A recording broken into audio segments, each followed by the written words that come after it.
नहीं, तुम गधे की तरह बोझ ढोते रहो, मैं पिछले पे चाबुक चलाता रहूं।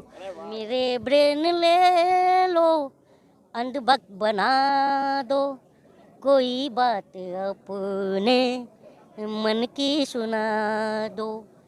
ऐसे न मुझे तुम देखो, जीएसटी लगा दूंगा, पैसे भी चुरा लूंगा तुमसे और टैक्स भी लगा दूंगा। आप इतनी दूर से क्यों आए हो? कहाँ से आए हो आप? महाराष्ट्र। क्यों आए हो यहाँ? इसलिए कि अब हमें जो है अच्छे दिन नहीं चाहिए, हमें अपना बुरे दिन लौटा दो हमारा। बेच डाला है मैंने सुनहरा वतन, एक शिकन तेरे माथे पर आई नहीं।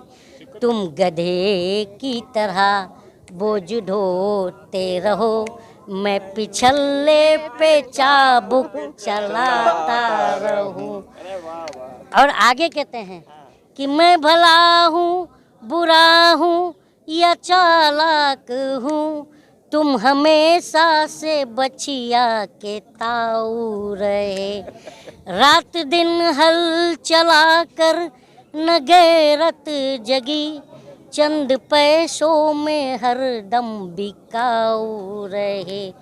तुम परेशान रहो, बिलबिलाते रहो, मैं जले पे नमक भुरभुराता रहूं। ये इस तरह चुनाव जीतते हैं। क्या बात है। और जब मोदी जी, एक आप सबको पता होगा कि उन्होंने एक जगह भाषण करी थी कोई समिट के अंदर, और उन्होंने कहा था कि जो इस देश का व्यापारी है वो सेना से भी साहसी होता है, सैनिकों से। तो व्यापारी बहुत खुश हो गए, व्यापारियों ने दबा के वोट दे दिया मोदी जी को। 19 में जीत के फिर आ गए। और जब आने के बाद जब जीएसटी से हालत ख़राब हो गई, व्यापार आज मंदा है, तो व्यापारी जो है देश का नरेंद्र मोदी जी से कह रहा है कि साहब अब हमें कुछ लाख 50,000 करोड़ का पैकेज दे दो, बूस्ट कर दो हमारे बिजनेस को। तो मोदी जी कहते हैं व्यापारी से, ऐसे न मुझे तुम देखो, जीएसटी लगा दूंगा, पैसे भी चुरा लूँगा तुमसे और टैक्स भी लगा दूंगा। ऐसे न मुझे तुम देखो, जीएसटी लगा दूंगा, पैसे भी चुरा लूँगा तुमसे और टैक्स भी लगा दूंगा।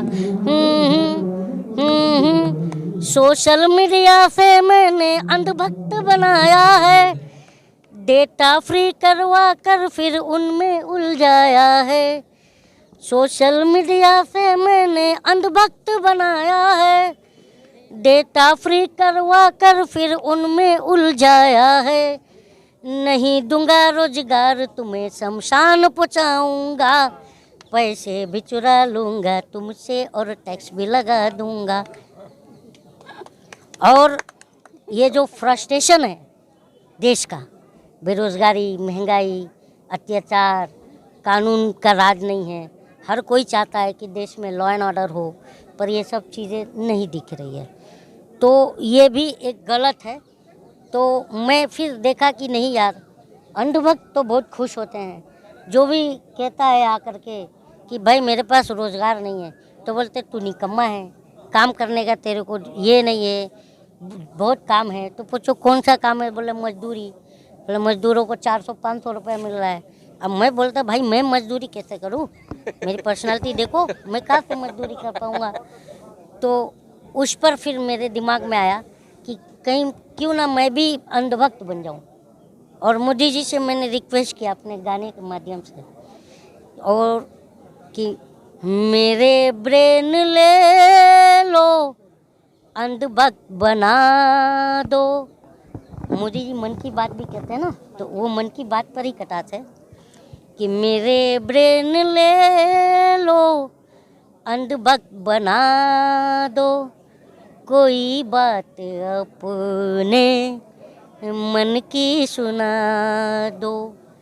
2 करोड़ जॉब का जुमला सुना दो, अच्छे दिन आएंगे फिर से सुना दो। और आगे मैं कह रहा हूँ कि ये जी चाहता है अच्छे स्मार्ट सिटी घूमे ये जी चाहता है, स्मार्ट सिटी घूमे, बुलेट ट्रेन में बैठ के जरा घूम के देखे, बुलेट ट्रेन में बैठ के जरा घूम के देखे। और अभी आपको पता है कि दिल्ली में बॉम्बे में कोरोना का फिर शोर हो गया था, क्योंकि अडानी का मुद्दा गर्म हो गया था। तो मैंने उस पर लिखा था कि अडानी को छोड़ो, कोरोना बुला दो, कोई बात अपने मन की सुना दो। और आगे कहते हैं, मैं कह रहा हूँ कि न यूं शर्म से तुम निगाहें झुका लो, अडानी का रिश्ता हमें भी बता दो, मुझे फिर से अपना चौकीदार बना दो। क्या बात है, कोई बात छे अपने मन की सुना दो। बहुत अच्छे, बहुत अच्छे। आप इतनी दूर से क्यों आए हो, कहाँ से आए हो आप? महाराष्ट्र। क्यों आए हो यहाँ? इसलिए कि अब हमें जो है अच्छे दिन नहीं चाहिए, हमें अपना बुरे दिन लौटा दो हमारा। क्या बात है, क्या बात है। तो अपनी आवाज मोदी तक पहुँचाना चाहते हैं आप? पहुंच गया है, पहुंच गया। कैसे कह सकते हैं पहुँच गया है? क्योंकि सोशल मीडिया जो इतना, ये सोशल मीडिया की सीढ़ी चढ़कर आए और सोशल मीडिया पर मेरा वीडियो रन कर रहा है, उन्हें पहुंचा ही नहीं होगा। तो नाटक ने कर दिया है ना? कर्नाटक ने उनका नाटक खत्म कर नाटक कर दिया दिया है, कर दिया उन्होंने। मैं वो कर्नाटक में तो बहुत, आज मैं खुद अफसोस हो रहा है मुझे। कर्नाटक के चुनाव रिजल्ट देख के मुझे बहुत अफसोस हो रहा है। क्या? क्योंकि बेचारे ने 91 गाली खाई थी, 91 सीट मिलनी चाहिए थी। ये अफसोस बैलेंस होता था। बहुत मेहनत किए थे और बेचारे केरला फाइल जो फिल्म बनाई थी उन लोगों ने भी बहुत मेहनत किया तो था। ये तो हिंदू मुस्लिम करते हैं और लड़कियां हिंदू हैं, आप मुस्लिम क्यों आए? ये तो हिंदू मुस्लिम भी करेगा। हिंदू मुस्लिम कौन कर रहा है? यही तो बोलते हैं हिंदू मुस्लिम, कौन? यही बीजेपी पार्टी बोलती है हिंदू तो मुस्लिम। इनके पास और है क्या? इसके सिवा कुछ है ही नहीं। है ही नहीं। सच्ची बात है, खुद बिल्कुल सुधीर सही बात चौधरी है। ने कहा है ना अपने ब्लैक एंड व्हाइट पे, आपने देखा है क्या? नहीं, मैंने नहीं देखा है। सुधीर चौधरी ने अपने ब्लैक एंड व्हाइट में 2 दिन पहले ही चुनाव एनालिसिस किया था। क्या? और उसने कहा था कि कर्नाटक में जो जनता है, जो छात्र हैं, वो अपने मतलब रोजगार को देखते हुए वोट किया है। जो मजदूर तबका है वो अपना इनकम कैसे बढ़ाए वो देख करके वोट किया है। और जो नौकरी पेशा वाले लोग हैं, घर कैसे चलाए वो देख करके वोट किया। तो आप समझ लीजिए कि इसका मतलब है कि बीजेपी इन सब चीज़ों पे काम ही नहीं करती है। कलीम भाई, मैं जिस तो पर काम करती है वो आपने बता दिया है। कलीम भाई, मैं तो ये भी देखा है कर्नाटक में कि जो इन्होंने गिफ्ट बांटे थे वोट लेने के लिए, जनता ने वापस इनके दरवाजे फेंक दिए हैं। कहाँ पर? कर्नाटक में। मैंने तो वो नहीं देखा, लेकिन हनुमान जी का गदा आज देखा, दौड़ा दौड़ा के मारा। क्योंकि इस बात में हंसने वाली बात नहीं, क्योंकि हनुमान जी जो थे वो श्री राम भक्त थे। और श्री राम जो भगवान है उनको, मैं मुस्लिम हिंदू की बात नहीं है, क्योंकि वो एक मर्यादा पुरुषोत्तम भगवान कहा गया है भारत के अंदर उन्हें। और बजरंगबली हनुमान जी के सेवक, हनुमान जी राम जी के सेवक थे, तो कैसे झूठ बर्दाश्त करेंगे? तो इसीलिए तो जब गुजरात जो चुनाव जब स्टार्ट हुआ कर्नाटक का, तो जब बजरंगबली का नारा जैसे ही हमारे नरेंद्र मोदी ने लगाया, तो राम जी को बजरंगबली ऊपर कह रहे हैं कि देखो प्रभु, ये तो अब आपका नाम नहीं ले करके मेरा नाम ले रहे हैं। तो बोले ऐसा क्यों भाई, ऐसा क्यों?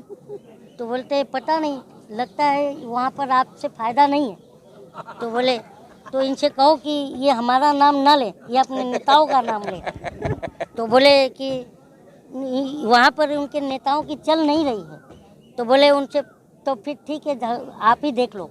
राम जी ने बजरंगबली को कहा कि ठीक है आप ही देख, कुछ कहना सुनो। ठीक है आप ही देख लो। तो बजरंगबली ने देख लिया, दौड़ा दौड़ा के गधे पे मारा। रात में कर्नाटका में मोदी के पोस्टर हटा के इनके पार्टी अध्यक्ष के पोस्टर लगा दिए गए रातों रात। अब वो आप पार्टी की बात कर रहे हैं और कर्नाटक की बात कर रहे हैं सर, लेकिन ऐसा नहीं है। आज टीवी आप खोलिए तो वहाँ पर प्रधानमंत्री अगर आप ही जीत के आए होते ना, तो प्रधानमंत्री का फोटो हट के जेपी नड्डा का नहीं लगता।